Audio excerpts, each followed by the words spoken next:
Hello everyone. I have such a simple, well, it's not a dish, such a simple product to show you out of lemons, because lemons are abundant everywhere. So here in my Barossa kitchen, I've picked some lemons off our trees that are just in rainwater tank pots. And not only am I going to show you how easy it is to preserve lemons, but I'm going to chat a bit about all the different ways you can use them. How could you ever be without them now that you're going to know within 15 minutes? Okay, so a few things, always a few things. Lemons that you've grown yourself or your friends have grown and given you will not be waxed, so you don't have to scrub them. If you buy lemons, then most shops wax them and you've got to scrub the wax off. So best of all, I find to choose smaller lemons to do this, and all you need is lemons, salt, lemon juice. I use bay leaves, but you might like to use cinnamon sticks or kaffir lime leaves. I just happen to have a hedge of bay. Now, the best lemons to preserve are thick-skinned lemons. Therefore, my lemons aren't as successful. And the lemon that has been on the tree longest will have the thickest skin. So it's not right at the beginning of the season. Let's get to cutting and let me show you what I'm meaning about a thick skin. That is a really good skin.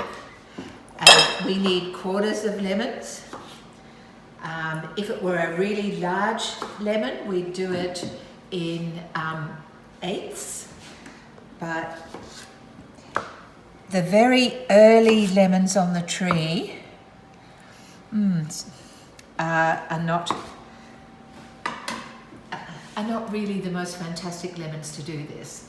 Let me see if I can get, this is just a random, here. This is a random pick that I did this morning. And I was choosing small lemons because I have small jars. But this is what I mean by the thicker rind. It is the rind that is the finishing touch that we're going to use the most of. So choose your lemons carefully. Because it's bigger, I'm doing this one in sixths. Nothing is better if you set yourself up with really wide-mouthed jars. These are the smallest I'd ever try and use, but as it happens, I usually do this by the 10-litre bucket, which is why I'm struggling with small amounts. But shall I show you? I have cut 4 lemons, and for 4 lemons, I'm going to use 4 kind of heaped tablespoons of salt. I'm going to put that into the dish. 3, 4, put that aside for the moment. I want some salt right at the base of each of the jars.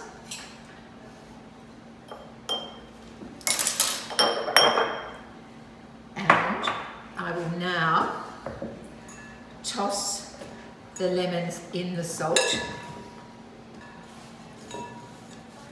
And I can see already I have too much salt for the amount of lemon. So I'm going to say to 6 lemons, 4 heaped tablespoons of salt can be a ratio you can work with.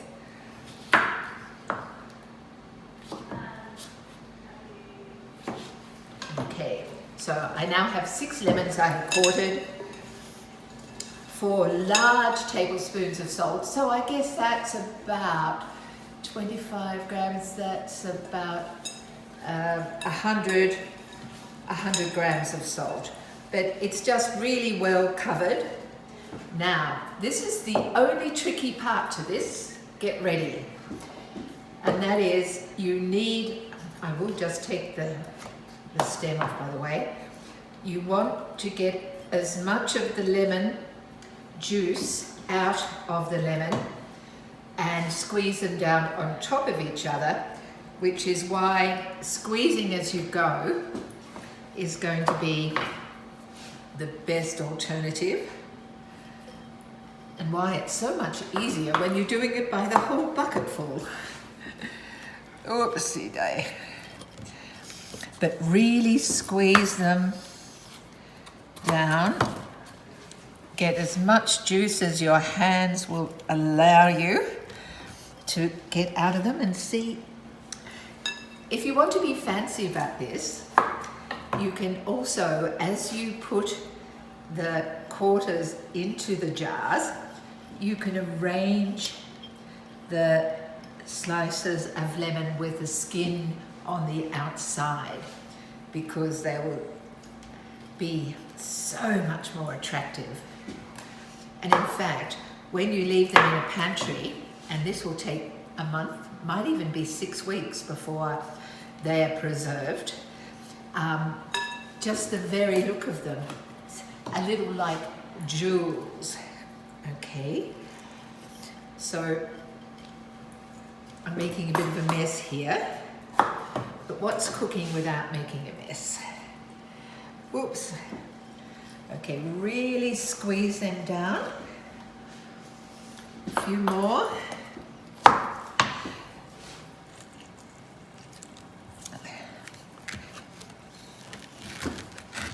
See how pretty it looks when you've got the lemons on the outside? Now, these must be held down and covered by lemon juice, otherwise they will mold. So one last one.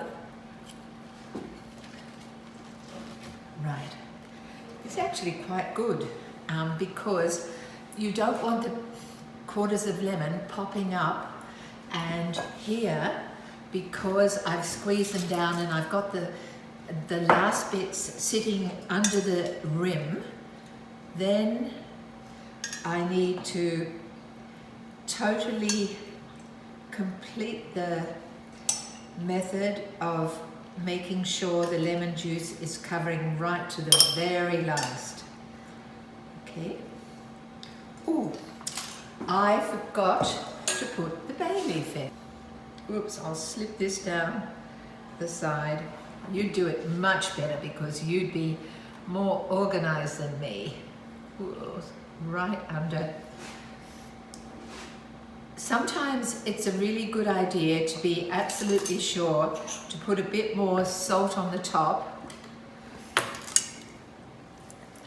And what I would like to do is have something that presses down so hard that you know there is no way that these could, the last one could escape.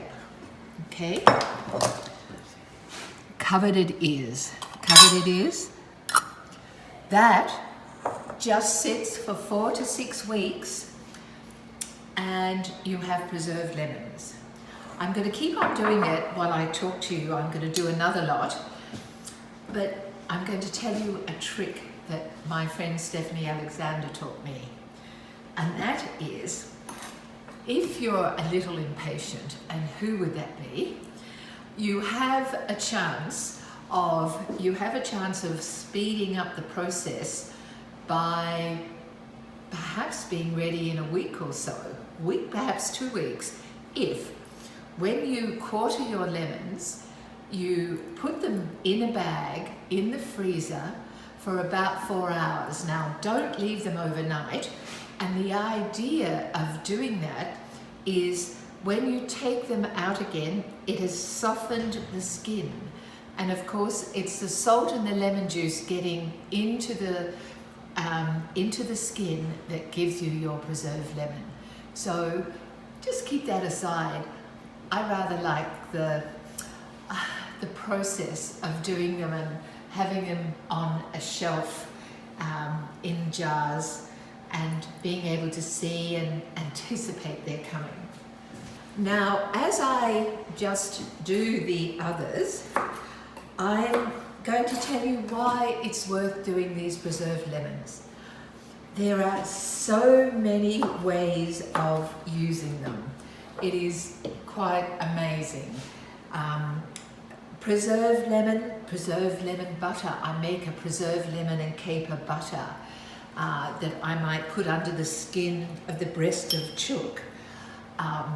Adding preserved lemon to cooking of a piece of snapper, making a stuffing for a chook with preserved lemon and capers and fresh herbs.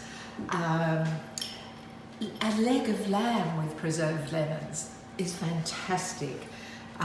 It's a salty, piquant flavour that it gives you that is irresistible, absolutely irresistible. Just even pan frying some Marylands of chicken with strips of preserved lemon. All of that, it so adds to the flavour. When you're cooking lentils and chickpeas or couscous, little cubes of preserved lemon, all of that, all of those small things that I mentioned can make the hugest difference. But let me tell you, there's one other thing. Most recipes will say only to use the skin of the preserved lemon. But you've gone to all this trouble. Can I tell you, I always use the skin where it's called for, but I put the pulp aside as well. And the pulp of the preserved lemon is fabulous in a tagine or cooking of lamb shanks or lamb neck. And once I've got this jar, I'm going to stop and show you some preserved lemons that are about 10 years old that I found in the back of a cupboard. Now, that I've done with 6 lemons, quartered, really squeezed down, squeeze. Once again, I forgot the bay leaf. Let me put the bay leaf in. Look, the bay leaf is an added extra. You can do it without bay leaf, without cinnamon leaf, but it is rather pretty. And then I'm going to finish it with the lemon on top, a little bit of this salt, just to be sure, and just the right amount of lemon juice squeezed. Now, I have to add that I had to squeeze 4 quite large lemons to get enough juice for this. Every lemon is going to have a different volume of juice dependent on how much water it had, whether it's been a drought. Lemon trees need quite a bit of water. So 10 minutes work, other than the squeezing of the lemons, which you can get help for. There you have the preserved lemons, 4 to 6 weeks. They will be ready unless you take Stephanie's idea of that cheats way. All for it if it works, if you are in a hurry. These lemons here, I have to show you, look really awful, don't they? Now they are 10 years old and were stuck in the back of a cupboard. And you would never use them for their looks, but can I tell you, they still taste really, really good. So in desperation, in desperation, you could use them. But it was just to tell you they will never go off. And also because they're the only ones that I have left, and that was just by chance I found them. This is what you normally do with a preserved lemon. You take the pith out and you use the skin. Now at the end of 6 weeks, these will still be bright yellow. At the end of a year, they'll still be bright yellow. At the end of 10 years, they will be like this. But this is to show you, this is the part that most recipes call for. Often you would rinse it a little because it'll be very salty, but that will depend on your own palate and the dish you're making it with. Ooh, yes, that was fairly salty, but still that beautiful preserved lemon taste. Okay, and normally it would call for strips of preserved lemon or small amounts of preserved lemon to go into couscous. But this is what I wanted to tell you. Rather than throw the pulp aside, as most recipes tell you, this is the bit that I would put into a tagine or a slow-cooked beef cheek, a slow-cooked neck or shank of lamb. In other words, you don't have to waste a thing. So, traditional or cheap way, give it a go. Lemons are in season now, and just so many things it brings this exceptional flavour to. You'll love it.